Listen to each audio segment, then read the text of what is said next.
yeah, 'cause that's all my car.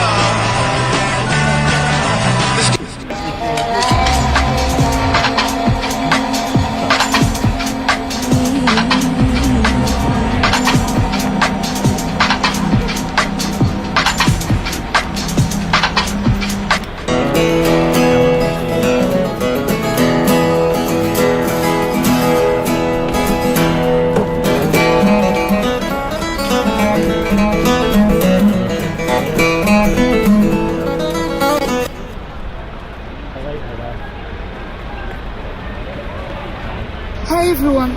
2 weeks ago I filmed a story with a man, a very brave farmer from Beit Lahia in the north of Gaza Strip. He was farming his land because he wanted to produce food.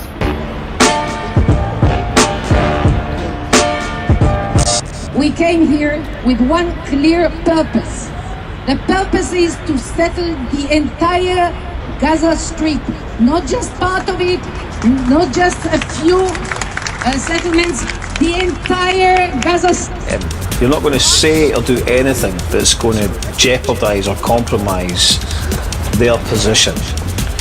And the position of the British establishment, the UK media, the mainstream media, if you want to call it that.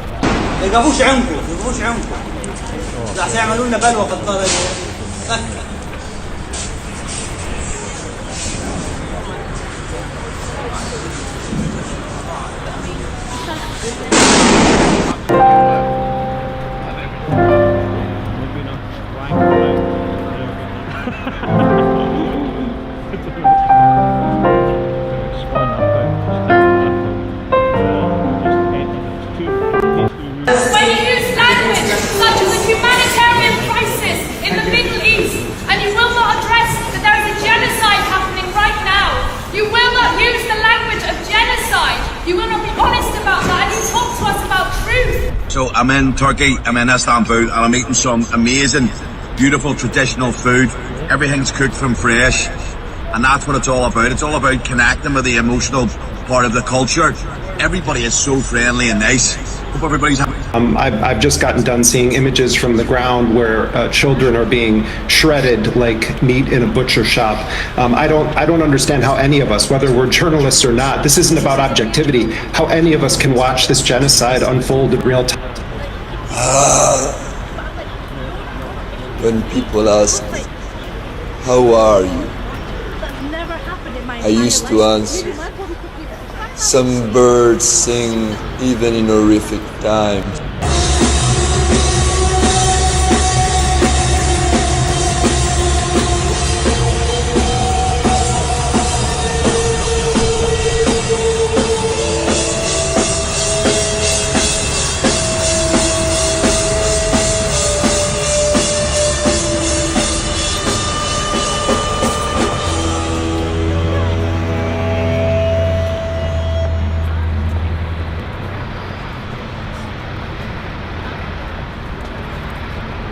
First man that talk about Scout here was a man, I don't think them even mention him, named Clue J and the Blues Busters. That was the name of his band.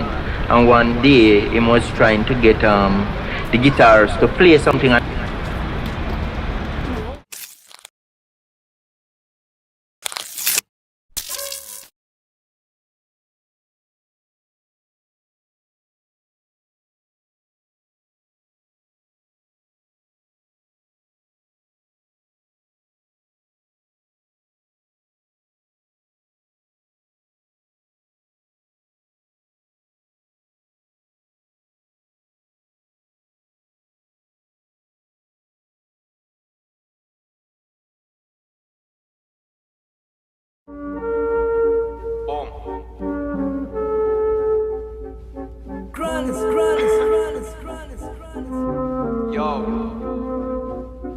Reminiscing, I'm missing my G's up in heaven. Try to keep my distance, there's too many chibbins where I'm living. It's a sin and I've been given a mission to make a difference, so listen, another innocent victim that's risen into the system. I'm sitting wisdom with precision, I go in, I'm no kidding. I do this 24/7, I've got them livid cause I've been given a gift. So that means I'm competition, quit the bitching in Feb and I sit and vision everything different. When you're spending money on women, drinking and sniffing, I'm checking if my mum and dad's go something in the kitchen, that's the difference. I didn't chat about guns, they are fucking less. I'm letting off another lyrical slug for these mugs that love to glorify drugs. And they give a fuck what's in your cup, me I only fuck with buds. I've got a heart and a soul, like nobody you know. I didn't know what I wanted to be when I grow old. Another one gets rolled, let the story unfold.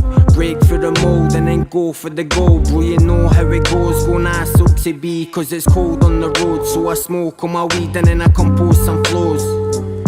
Cause if you fly with the crews, you get shot fully whole, swear it's never stops. And how would I cope if I never wrote? It's just a joke, living broke, I'm no kidding on.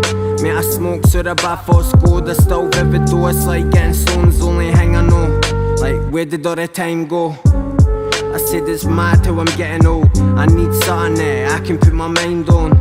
I'm no right on the inside, on the outside I'm just fine, bro. The cameras, but when it comes to real life, they're a bunch of actors. You didn't need a chip to get a cunt, he put his hands up. I remember visiting my dad when he was slammed up in handcuffs. I've been through mad stuff, hugged you like I fuck. Must have bad luck, growing up I had it tough. That's why I've had enough, that's why I'm packing blunts. That's why I'm stressing all the time and always patching cunts.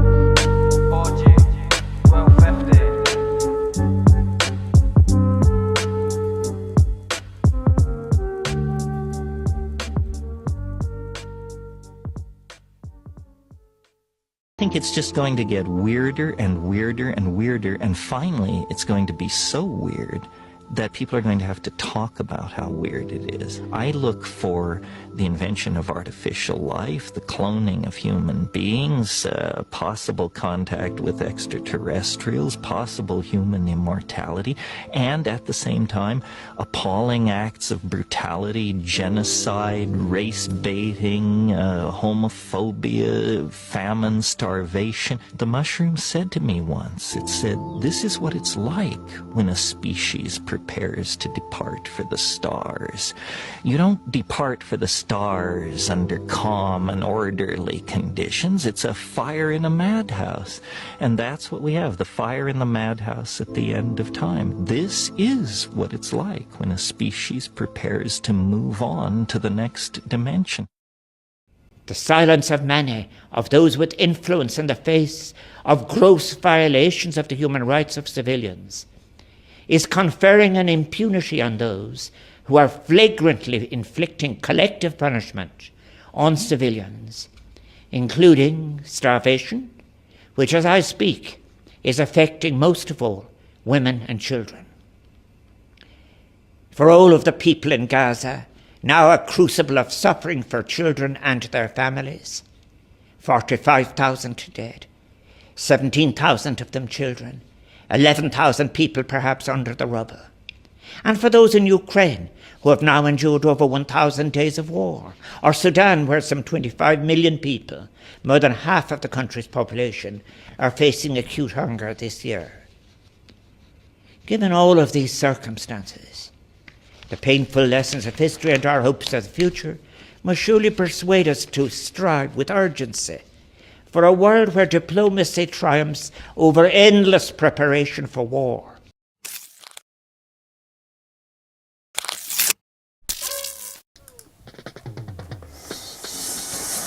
Buenos dias. Good morning.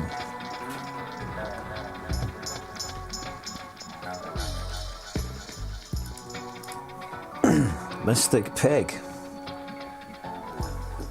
Morning to you, and the fellow discontenters. Opinion. Buenos dias. Better things your headphones there, eh?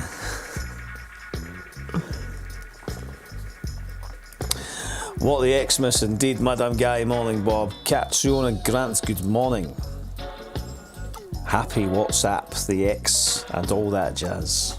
Quite right too. Slightly impromptu this morning. I don't think I gave much warning. But that's alright, we've got a nice wee gathering. There's a few lurkers as ever. Morning to the lurkers. Anyway, hope you're all well.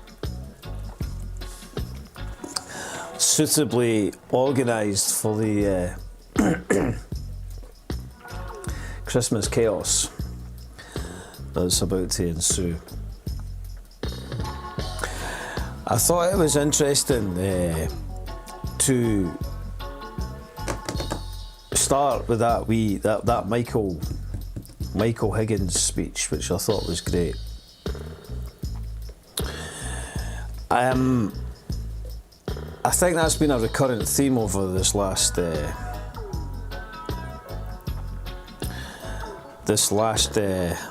morning. Noisy Parker's looking sharp. I saw your new profile pic.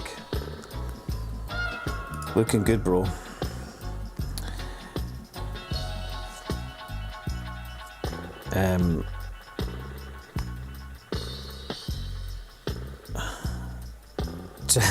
Terence was 100% right.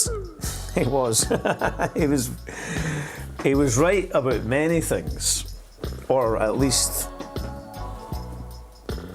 prescient, to say the least. If you haven't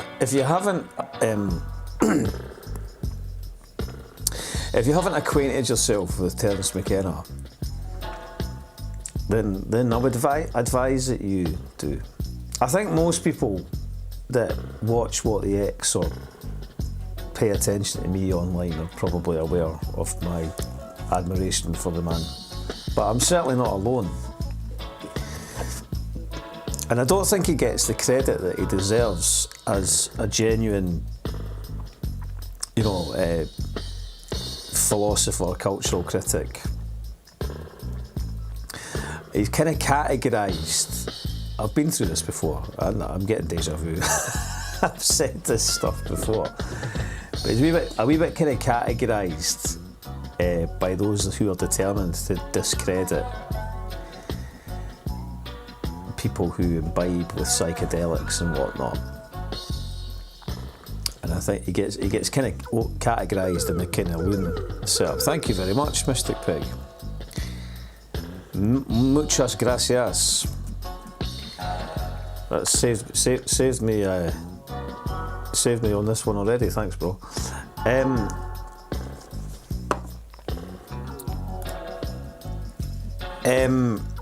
Anyway, there's so much of McKenna now online, which is a good thing. That he has become. He's probably one of the first. It's interesting because he was such an early advocate for the internet in its early form. And he's really become kind of like the first kind of like, it's almost like there's so much of McKenna's talks have been recorded, or so many of them were recorded, and so many of them have now. Rick, good morning to you on X. So many of them have found their way onto the internet that it's now. So I'm getting some amusing direct messages here. He is maybe the first kind of like, person that's been reassembled online or something, There's something in that. W, morning, my house is all sick and screaming at each other. Need some positive vibes. I'll do my best. although I had we'll bring some Monday morning dub to the proceedings, if that helps. It can't be bad, right? Anyway, I think it'd be wrong for me to just avoid reality. Although, as much as that's what we all want to probably do most of the time these days, because reality kind of sucks, bro. I tell you, I didn't know it was you. I didn't know that Mystic Peg was you until you actually messaged me. But no, you're welcome. It was. I have to say, I think I got more out of that visit than you did. You had me in stitches, mate. You know what I mean? There's no patter like the patter of a hospital, like, you know. Hospital patter's a different class, like, you know. But I hope you're doing okay, bro. Thanks very much for joining me this morning. It's most appreciated. Anyway, I thought it was really interesting what Michael Higgins said. I did my usual kind of like cobbling it together into a quote.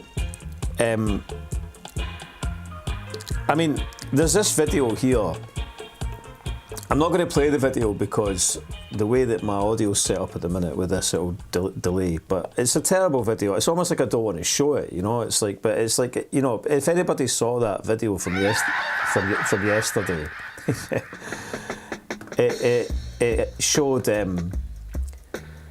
cats and dogs picking on the bodies that had just been left in the streets of Gaza. And I think that do we just kind of just go, well, there's nothing we can do about this. It's a thing that's happening elsewhere. It's Christmas, you know. We've all got our own worries about, you know. There's people I know that are just like, leave all them, do it. That's just what goes on there. They've been behaving like that for, you know. There's this kind of like just dismissal that that's just what happens there, and there's no point in getting yourself wound up about it. Just ignore it. It's not really an attitude or a disposition that I find myself gravitating towards. And anybody that's probably tuned in at this time on a Monday morning is, I would imagine, is not really off that disposition either. I think you could maybe say that to some extent if you had absolutely nothing to do with it as a culture and society. But the reality is that we have an awful lot to do with it. In fact, we're actively participants in it. And that troubles me.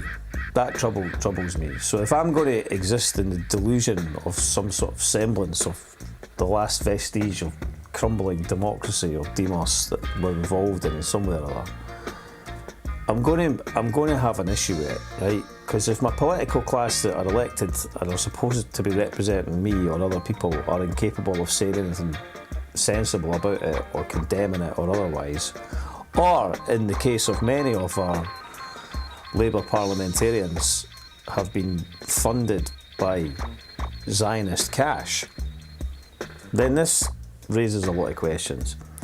And we saw how Jeremy Corbyn was treated.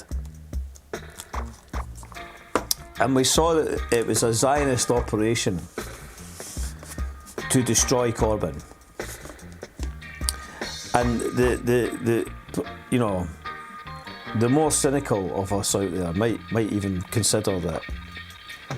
I think this operation to clear the land of the Palestinians and try to colonise the final part of Israel was long since established. I think that Bibi's been looking to do that for a long time. I think that that's pretty obvious.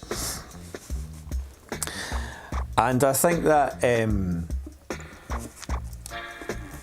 the Corbyn was a kind of potential thorn in that you know, suddenly that, you know, this would have been a problem if we'd had a peacenik. It would have been a problem for all manner of the British establishment, and many of us, you know, fully expected that had Corbyn actually ascended further than they, you know, managed to break through, then there would have been some sort of British coup that occurred anyway, you know, which would have been interesting. But we saw the manufactured claims of anti-Semitism towards Jeremy Corbyn, and we saw him discredited and destroyed by the British media, which was disgusting. It was disgusting. But is it any surprise that a few years after that, this is what we've got? Just an absolutely abhorrent situation of ethnic cleansing. I like this quote by Badu.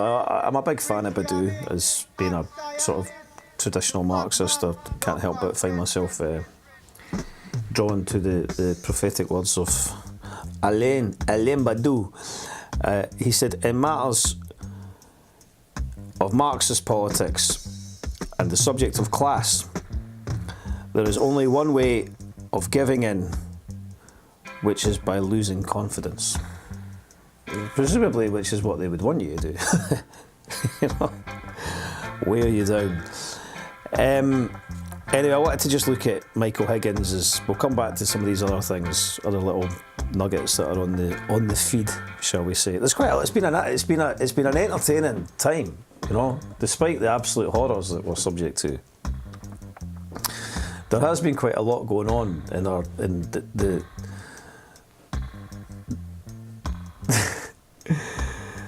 the circus of local democracy. That's been quite a rewarding place for chaos, especially in Edinburgh.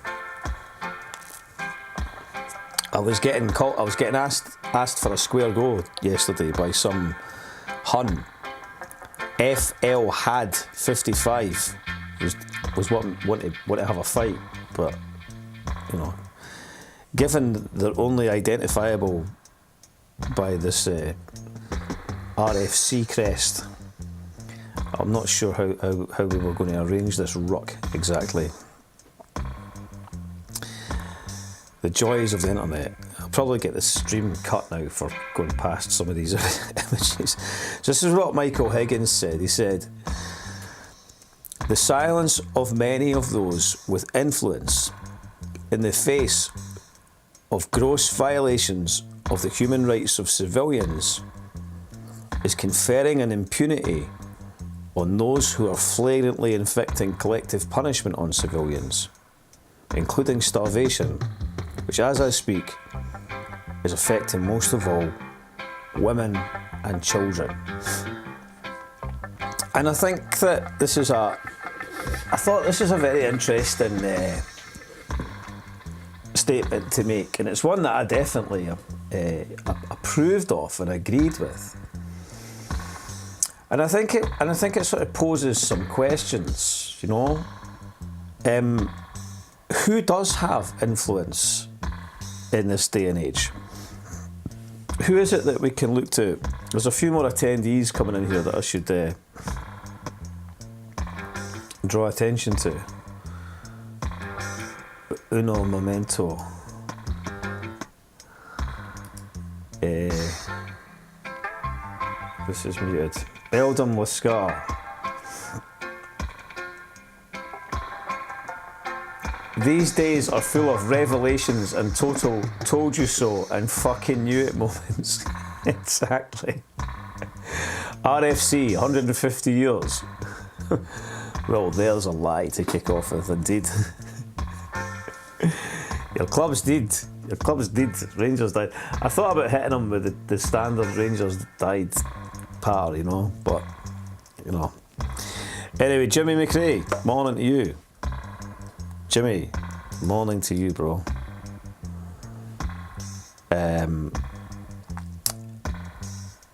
Kit Kat's Labour is a busted flush. It isn't half, eh?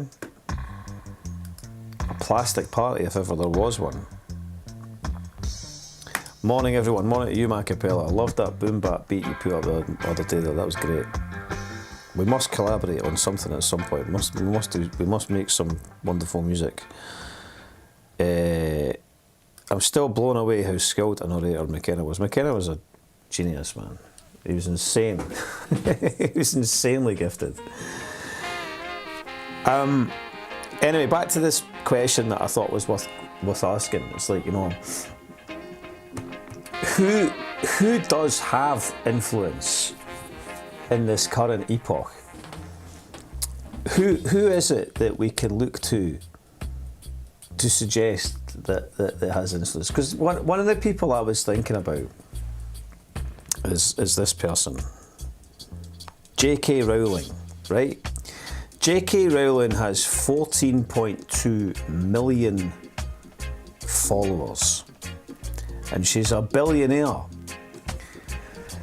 And she likes to get involved in politics. She likes to sort of flex her muscles when it comes to politics. She's opinionated about. She was opinionated about the independence referendum. She's been opinionated about the Labour government. I think she was opposed to Corbyn, if I'm right in saying so. Could be. I'm pretty sure that was the case. And she's utterly obsessed, and you know her raison d'etre is the gender ideology. The trans debate, which is a bourgeois debate between two sections of the middle class. Okay, it's a debate between two sections of the middle class. The young activist types, who are all middle class, who are all who I think in many respects have kind of, in the face of the genocide, have tempered somewhat perhaps the enthusiasm to which they saw that as their cause to battle over, which I think is the right thing. I think if you're a young person and you're at university and you're becoming politically conscious, or you're becoming, you know, rebellious in your awareness of the injustices of the world or what have you, naturally, when in the face of a genocide, you would expect that's where a lot of the energy would be directed, which has in itself provoked a particularly interesting schism, which we'll come to in a minute. If anybody is bored by this, by the way, feel free to go away. Get on with your Christmas shopping.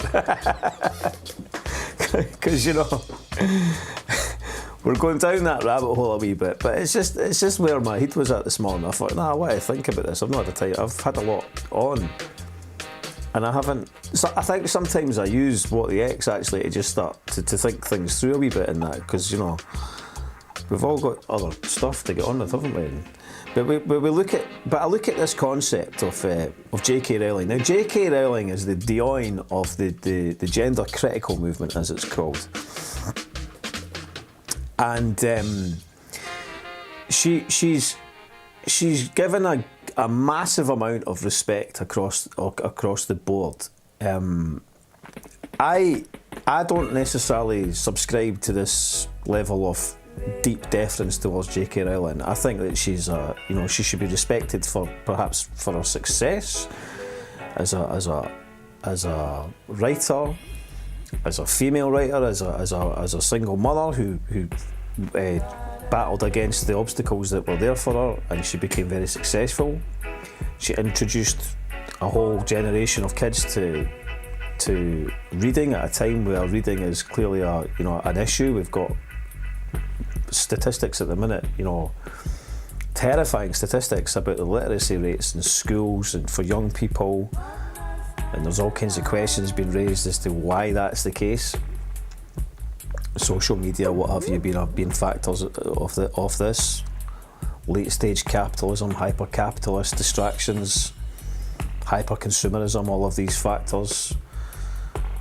Mark Fisher wrote beautifully on this in his seminal work, Capitalist Realism, which is, if anybody's not read Capitalist Realism, buy Capitalist Realism. It's a necessary book for the times. A book that really helps us to grasp where we're at in respect of capital.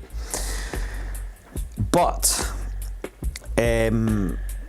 Rowling basically spends pretty much most of every day, all day, every day, with her 14 million followers and her billionaire status.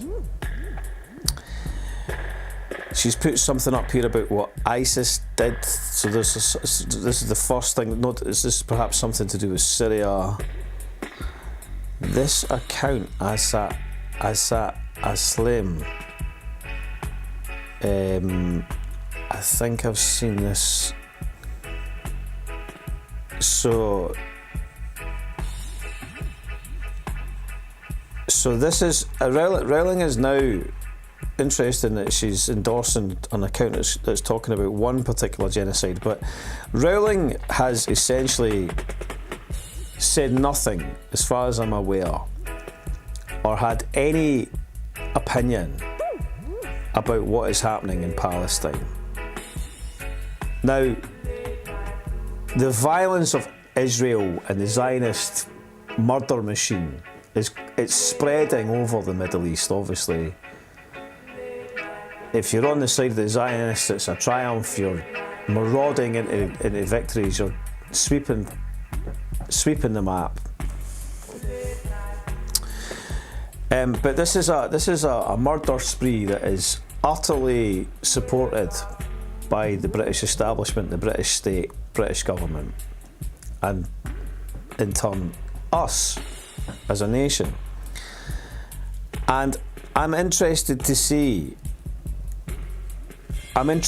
know why Rowling has found it impossible to pass comment on what is clearly a perpetual and endless assault on innocence. And in many respects the figures are clear. The numbers of women and children, not that men are, I know this is often something, it's like, oh well, men, it's just, it's women and children, okay, yes, it is horrific, but men as well, but men, women and children, but certainly women and children amount to huge amounts of innocent lives that have been lost as a result of this genocide. And the reason I say this is because there's also a strange intersect, for want of a better term, between people who are, now again, I accept this is What the X is an online commentary about the language and media that is online. And we're increasingly caught in it's difficult to distinguish, where reality starts and ends, where online begins and ends. So much of our information, of our news, is just mined from the online pool. But I'm just interested because there is definitely a section of what would be deemed gender critical, GC as they call themselves, who are absolutely unrepentant in their support for the Zionist conquest, and whose public perspectives on the plight of Palestinians are nothing short of vile, repugnant, horrific views, and they're very public with this. And I'm just interested in this. There's this whole situation where you've got somebody like Graham Linehan, who's a champion of this movement, who seems to have gone completely out there. And then you have, this whole gender critical movement, who are so vehemently pro-Israel and pro-Zionist. And is this because they hate the trans kind of movement so much that they're willing to assimilate to a genocidal regime just to sort of win a point online or something? Anyway, it's just something that I think is worthy of mentioning, because when Michael D. Higgins talks about people with influence,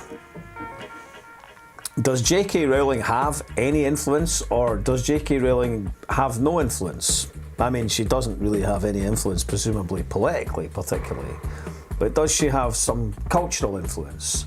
And if her life is focused on the rights, the human rights, and the dignity and value of life for women and girls, why are the women and girls of Palestine who are being murdered and maimed and humiliated and degraded and starved and genocided, why are they not worthy of even a small statement?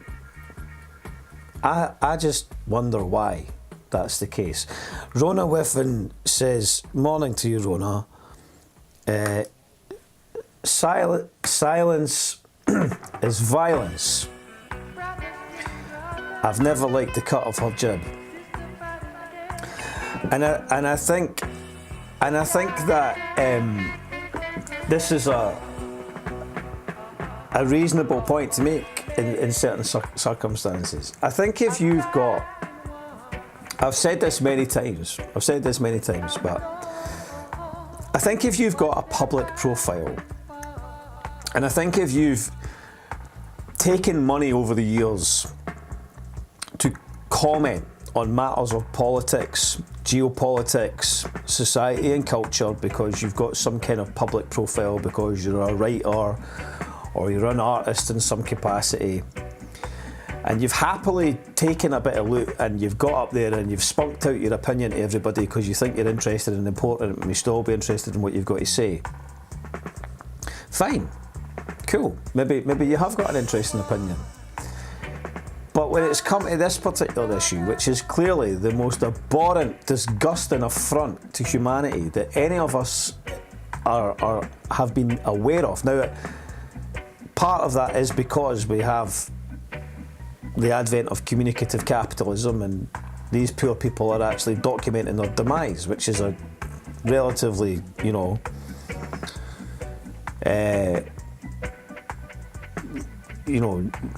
recent thing to happen. That wasn't always the case. They are all Robert Cappas in their own way. Is it Robert Capa? Was he the war photographer? But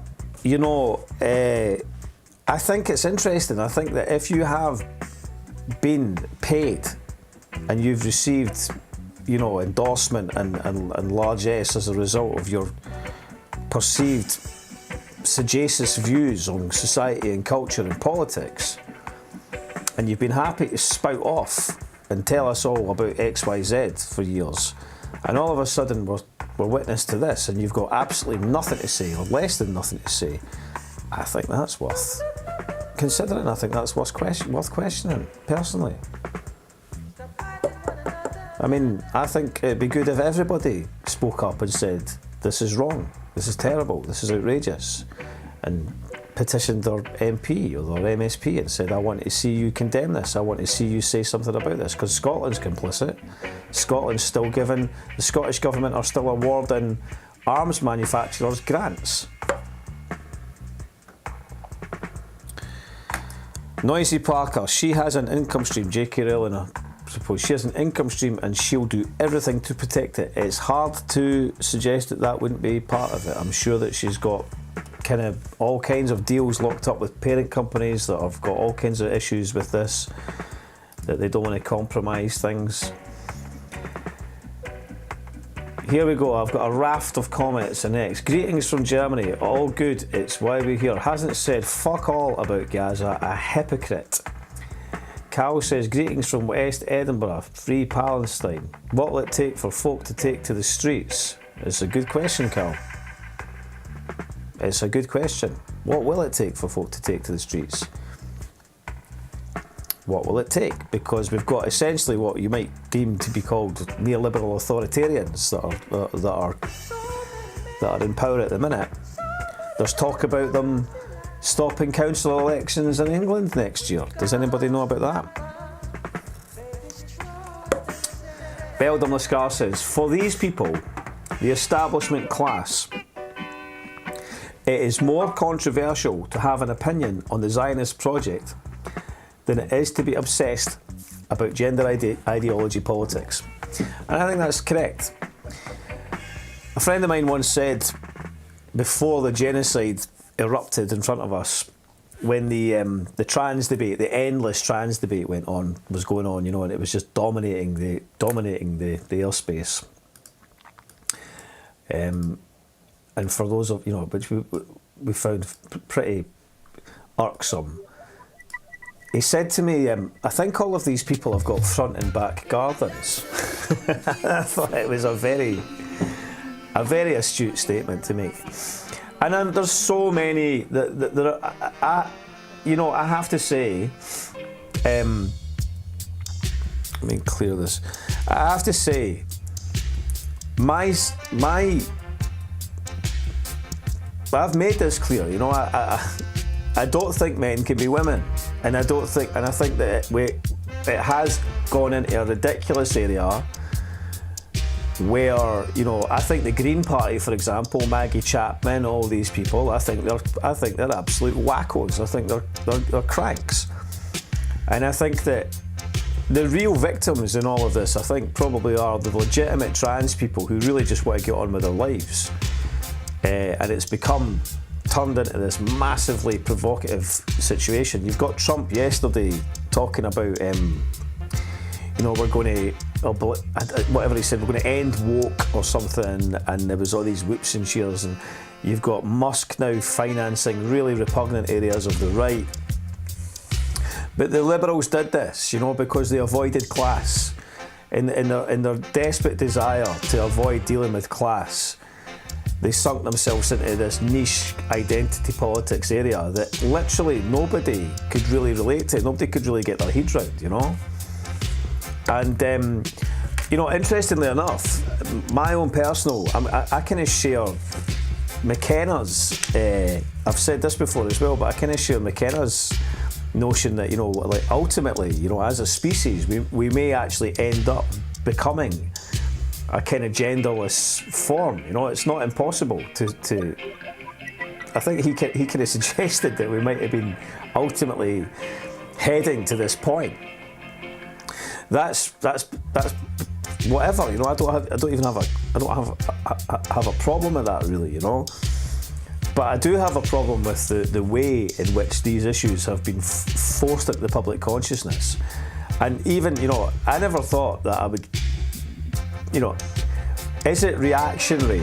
Are you a reactionary to say, I didn't think that primary schools or schools should have, mixed toilets? I think they should have boys and girls toilets and stuff, does that make me some kind of fuddy-duddy relic in the minds of the young progressives? It's like, I don't know, it's I can't get my head around it,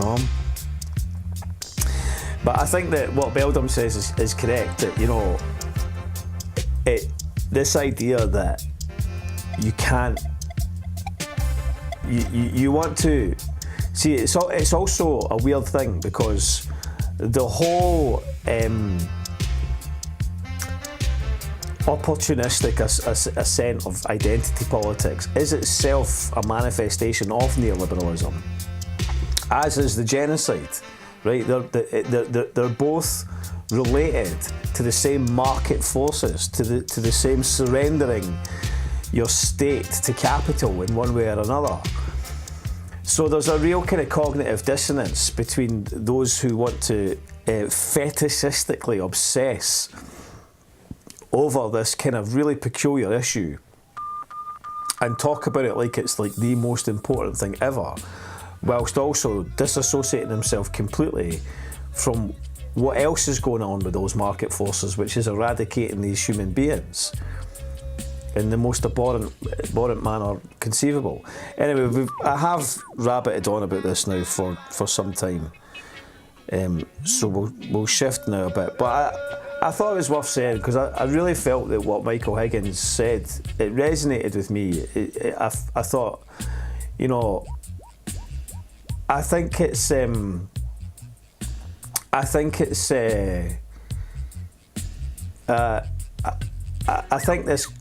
I think a lot of people have been left wanting, and I think it's exposed a lot of people as well. You see a lot of people who previously, were never shy of expressing themselves about this, that, the other thing to do with politics or geopolitics or whatever, and they've just descended into total and utter navel-gazing narcissism, talking about their favourite records and what's this and that, and we're going out to do this at the weekend. Genuinely, people who have got significant followings online, or what would be perceived to be cultural capital, and I've just found it quite bizarre. I've found it quite bizarre to see how reluctant they are, and I think that it goes back to John White was made this point a lot about, what was the chap's name? Aaron Bushnell, the guy that immolated himself. And he said it, didn't he? He said if you wondered what you would do when the Nazis were doing whatever, or what you would do in the face of a genocide, the answer is you're doing it now. You're doing it now. So if there's a genocide going on, and your government and your state and your political class are utterly, completely, implicitly involved in it, and you're talking about what your favourite records are to each other, you know, in the public domain, when you're supposed to, when the rest of the time, you know, if there wasn't a genocide, you'd be keen to let us know every last, you know, sinew of thought that you had about why we should be listening to your political perspectives. I think it's worth saying. Right, anyway. Yes, I think Katrina Grant does use this term. It's a term that's a hotly contested. I mean, let's be honest. Here's I can't just dispense with it in entirely, because I think it's important. Because what happened when we had the kind of exodus, as they call it, right? So the Liberals, whose nose was out of joint after the ascendance of Trump, right? A lot of them have kind of decamped from X. Not all of them, but a lot of people have. And it's true that what you see on X, there is a huge rise in racism, a huge rise in anti-Semitism as well, which is, you know, that's another factor. I don't think there's nobody more responsible for the rise of anti-Semitism than Israel itself. And this is not to say that we approve of anti-Semitism by any stretch. But what we've got these people like, you know, there's lots of little really repugnant opportunists, like these guys, these trigonometry guys, that Constantine guy, people like that, you know, who a few years ago, they didn't really have any opinions. They were just satirists. They were just people that were, but they've seen where the opportunity is. And the Liberals, in many ways, on this platform, on this media, have left a sort of bigger space, I think, in some ways. By, you know, departing in that way. So I think it says a lot. It does, it says an awful lot. So Islamophobia. Noisy Parker, we can't take to the streets. Some pedophile will put a video up on the socials about pedestrians blocking the psychopaths and get us fined.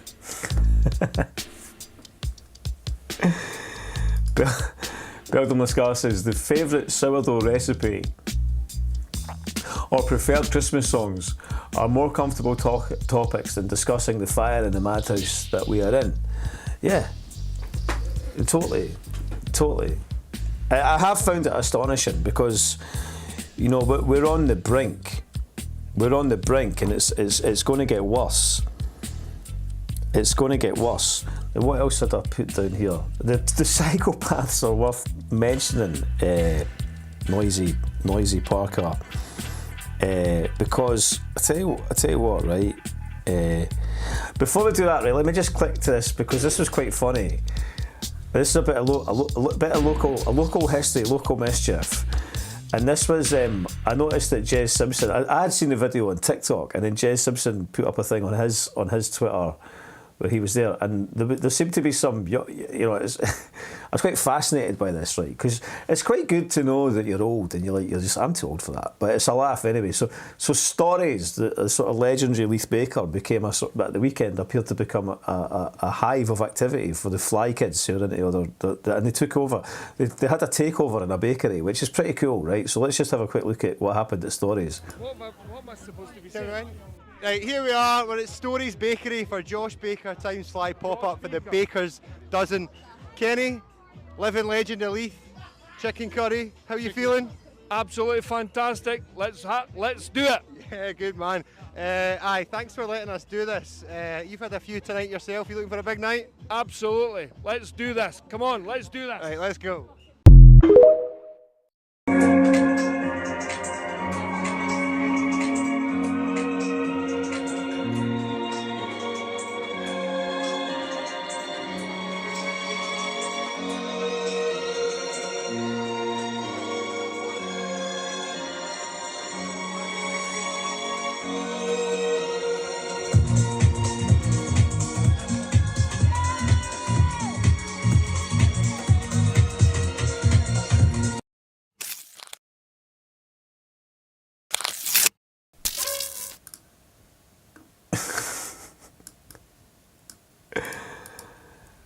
Look, that was cool. I don't care what's happened to my tunes now.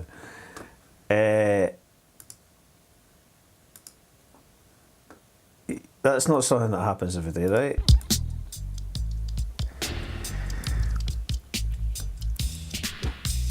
Rave in a baker's.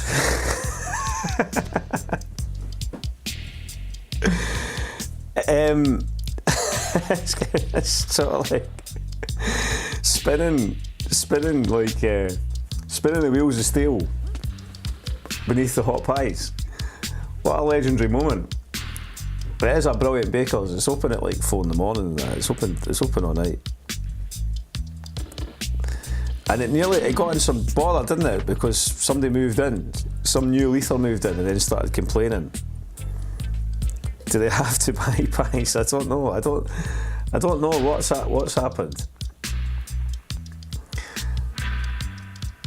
A novel vibe, right? Anyway, so this was like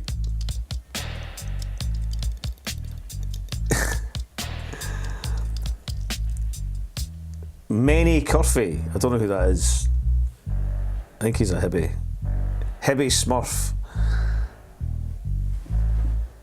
City full of these pains in the arse without lights that pay total disregard to other traffic on the road and pedestrians. Get them to fuck. There was a lot of cheering for this. I didn't have a problem with the food chariots as I referred to them as, but I think it's interesting that it's we've spent all this money on this pointless cycling infrastructure, hundreds of millions of pounds, and the bikes are still on the roads. They're not meant to be on the. This was a weird one as well. It's like, fall aesthetic. It's got 150,000 views nearly. About winter in Edinburgh, except there's nowhere in Edinburgh. This is like, it's Edinburgh, but it's Edinburgh with a London bus and text-based prompts, and half the world going, I can't wait to go there. It's like, this is where we've reached. You're only going to get there with a VR headset.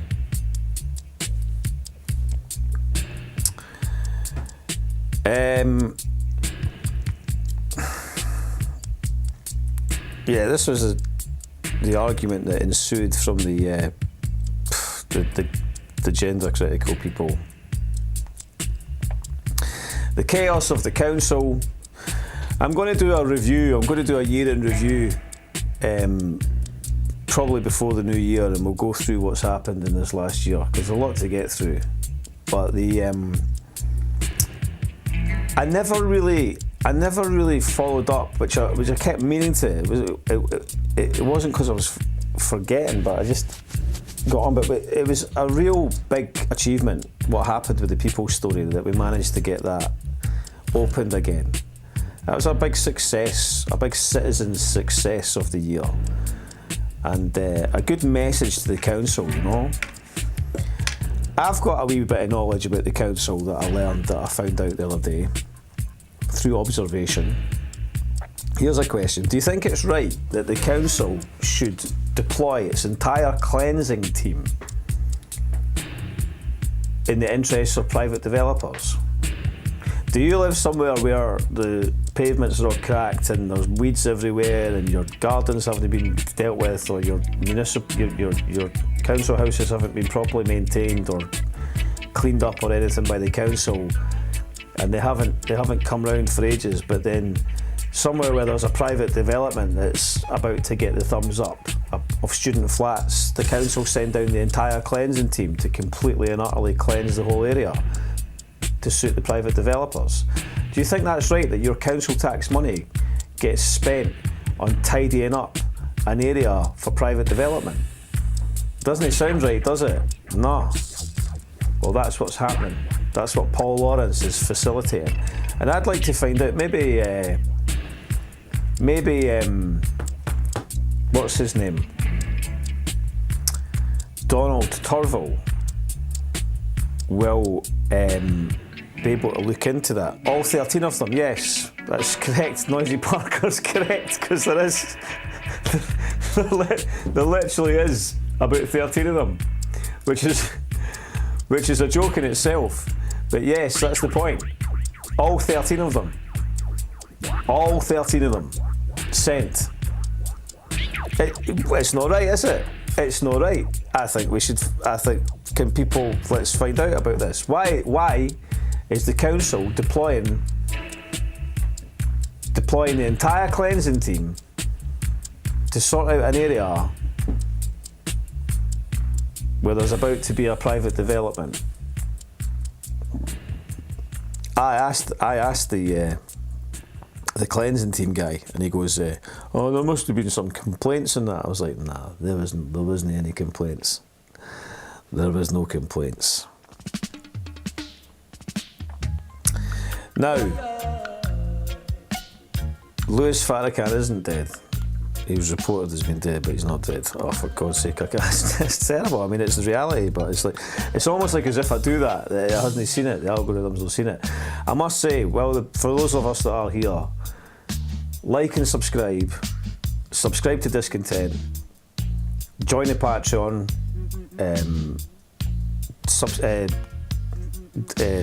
donate to the Ko-fi if possible. The issue with YouTube is a real thing.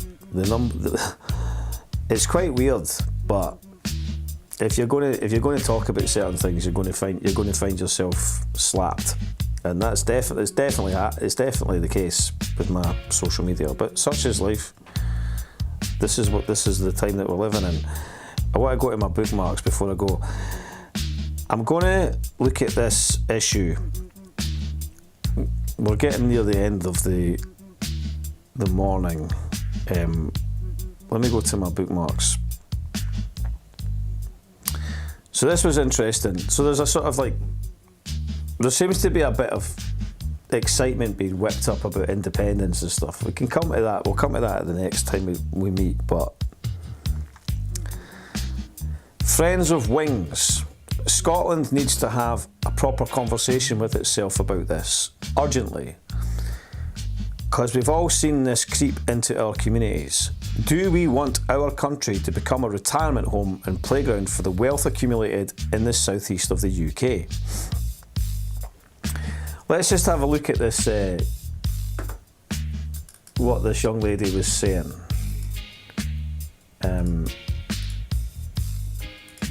Let me bring her over here.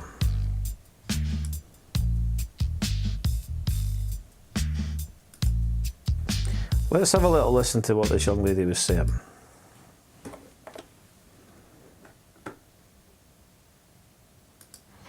There is a modern day Highland clearances happening in Scotland and nobody seems to be talking about it. I know this is going to be a hot take and loads of folk are going to disagree with me, and that's fine, I don't really care.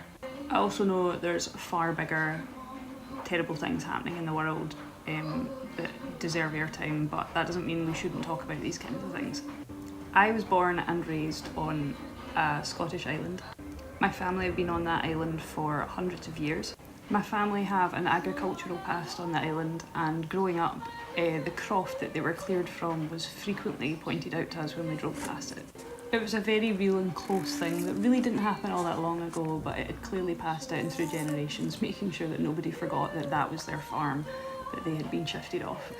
However, the modern clearance that I'm talking about, let's call it an island clearance, is that young people born and raised on these islands are having to leave, and they're leaving in larger numbers than ever before. Part of that is down to a lack of opportunity in jobs. Most of these islands have moved from a primarily agricultural industry to a largely tourist industry. So unless you want to work in hospitality or the tourist sector, generally you're better leaving. It's also become almost impossible to get housing on these islands. Like I say, I was born and raised on that island. And one of the main reasons I left is that I knew I would never be able to own a house. And renting was becoming increasingly difficult. Houses were being snatched up and being put up as holiday lets at a terrifying rate. I know this doesn't just happen on the islands, this is a problem in all kinds of parts of the UK, but that's an entirely different conversation. These houses are being bought up by English people with large amounts of wealth. Some are retiring and coming to live on the islands, and some are just buying them and letting them out on Airbnb or through holiday let companies. This has obviously driven the prices of property through the roof, whether it's rentals or to buy. And unless you're lucky enough to inherit enough money to set you up to buy property, you're not going to be able to be born and raised on that island and then work on that island to then buy a property. It's not doable, it's not an option. So most of us leave. Because I grew up on the island and I'm a millennial, I'm in quite a lot of Facebook groups that were local to the island, and at least once a week there's somebody posting about how they're moving to Arran from England and they're looking for recommendations for X, Y and Z. Or we've just holidayed on Arran, we really like it and we'd like to buy a property, can anyone recommend places for schools or whatever? It is honestly on a weekly basis. I've been back to my home island 2 or 3 times since I left it 5 years ago. And the main reason for that is I can't justify the cost of a holiday there anymore. I don't have a problem with English people inherently. My granny was English, she was from London, and I was awfully fond of her. And I can't actually believe I'm having to say that, but I know I'm going to have to say it because I'm going to be accused of being xenophobic. The problem lies in a system that has failed the people of the Highlands and Islands to continue a sustainable life. The wealth that is centralised down in the southeast parts of England is now being used to turn Scotland into a retiree park and a playground for the super wealthy, driving out local people from their homes. It's a cultural washout, and I'm not here with some sort of solution, but I'm here to spark a conversation over it. Right. Well,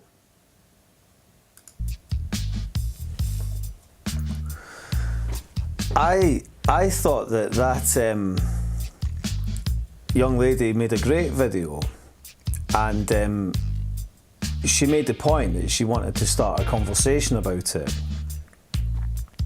So I think it's good that this account, Friends of Wings, decided to download it from from TikTok, and re-upload it on X. To start it wasn't them that did that. Look, who is it that did that? Oh, it was this person here. Oh, it was me. I did that. That's right. But then when you post a tweet like that, when you post a video, that's a wee bit different, isn't it, than quote tweeting one. That's a wee bit of a different thing to do, isn't it? So that's interesting. Never mind. I'm glad that Friends of Wings started that conversation, and I've got 100 and however many thousand, whatever. Like, to be honest, I'm not really that bothered about the content farming. I think it is an important conversation, and I think that, as you can see, it's a lot of people do have a lot of opinions about that. So that's something I think that we should come back and talk about at some point, because I think this is going to grow arms and legs. It's clearly something that people have got a lot of views about, and I think it's interesting that, you know, there are certain people will immediately, as the young lady said, you'll be deemed xenophobic, you'll be deemed racist, or, you know, Anglophobic to be making these statements. Is that fair? Is that fair to make such statements? I don't know. The reality filter says they're buying up houses in Scotland because there's none left in Cornwall and Devon, and I think there's an awful lot of truth in that. I think that this has been a big issue in the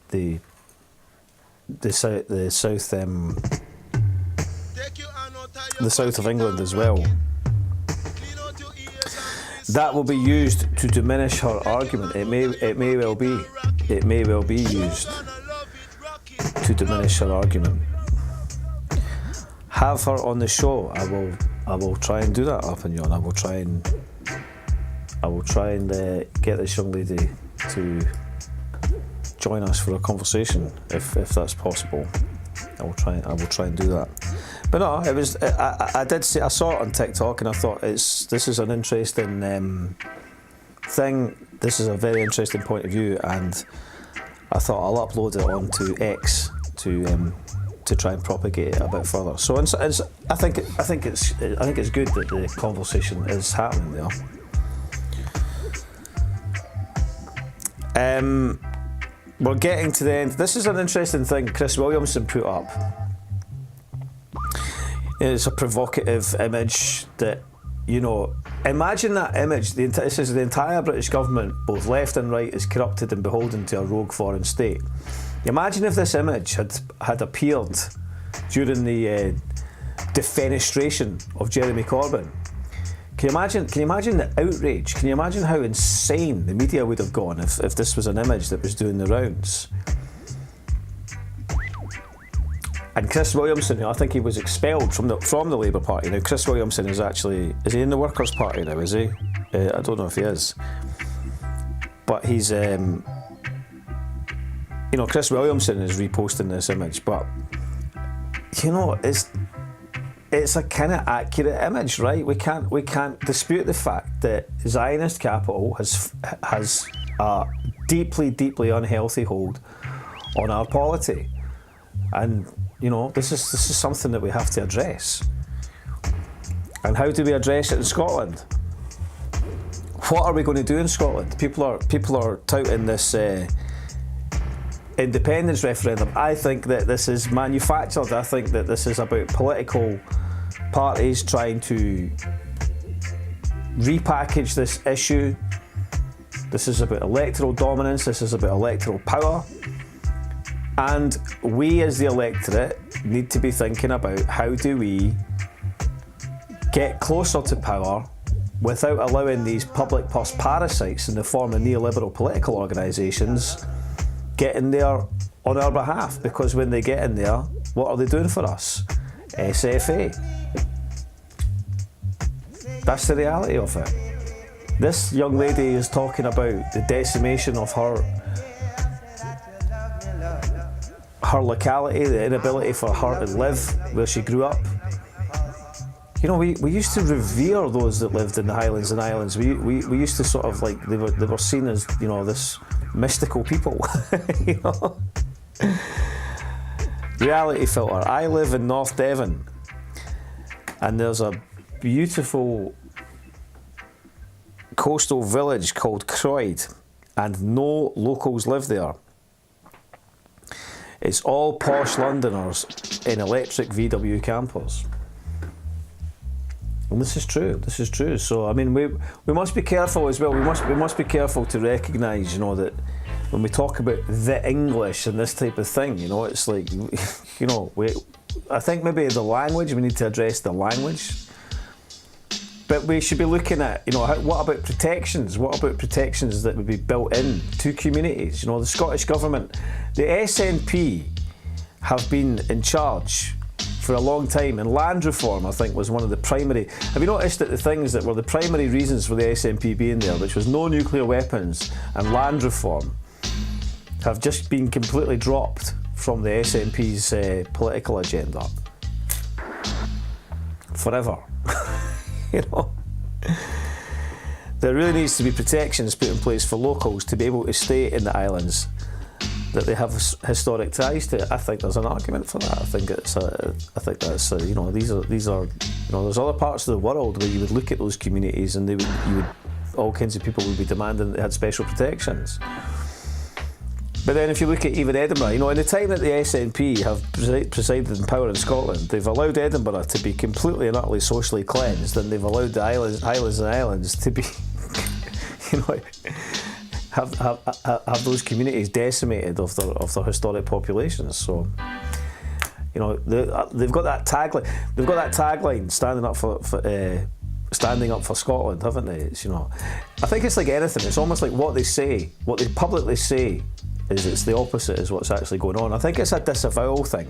I think anybody who's successful in the neoliberal epoch, what they tend to sort of publicly portray as their kind of principles is actually a disavowal. It's a kind of way where they can it's a kind of manifestation of the PR of neoliberalism, where they put down in print the thing that they wish was true or want people to believe is true, but they know in themselves on some deep level to be completely counter to that.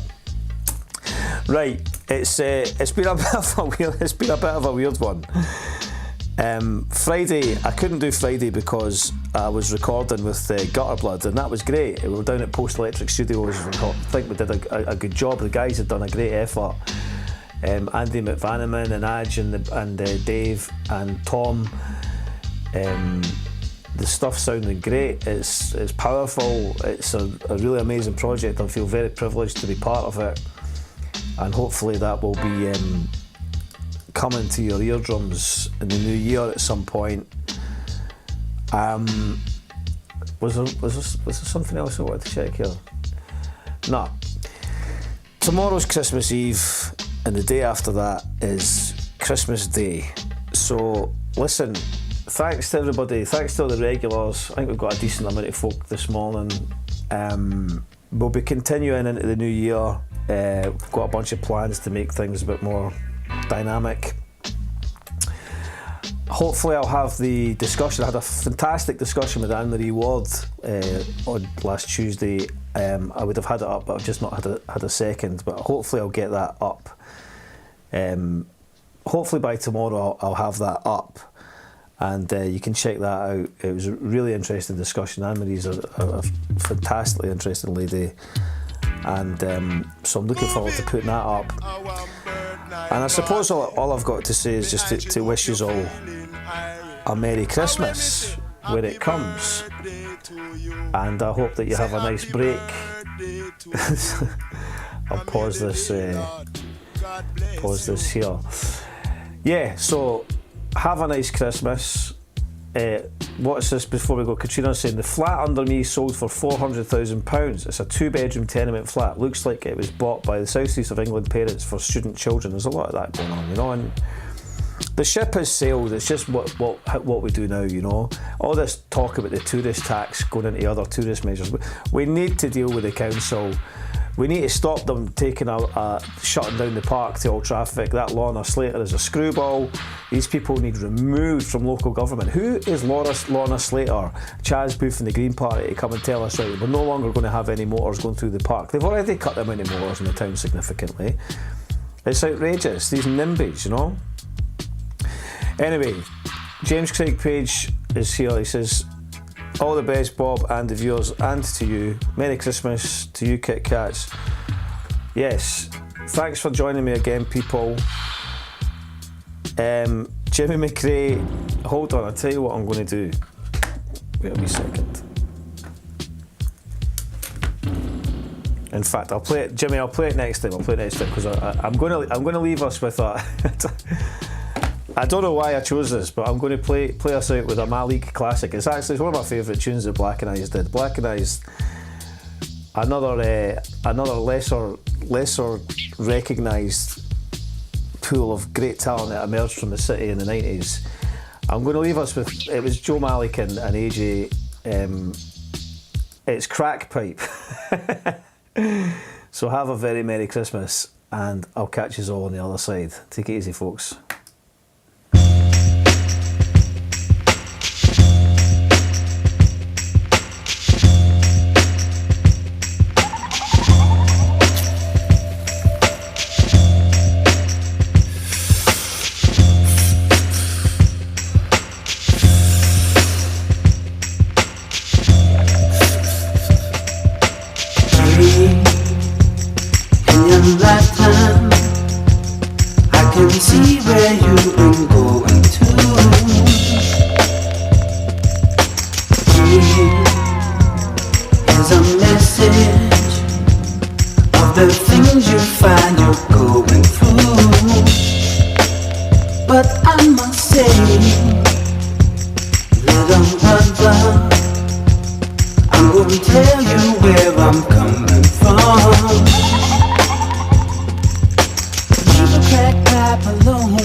for a new day, and I'm gonna find the things you stole.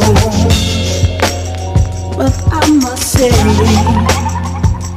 little brother, can you tell me what is going on? Leave a crack pipe alone. Don't you worry, don't you worry about your life. Leave a crack pipe alone.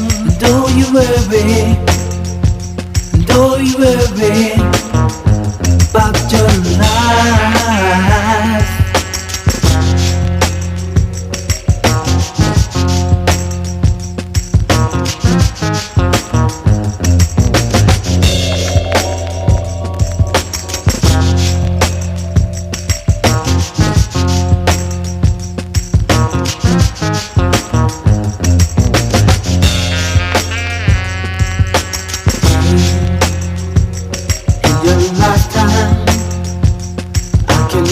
Where you've been going to.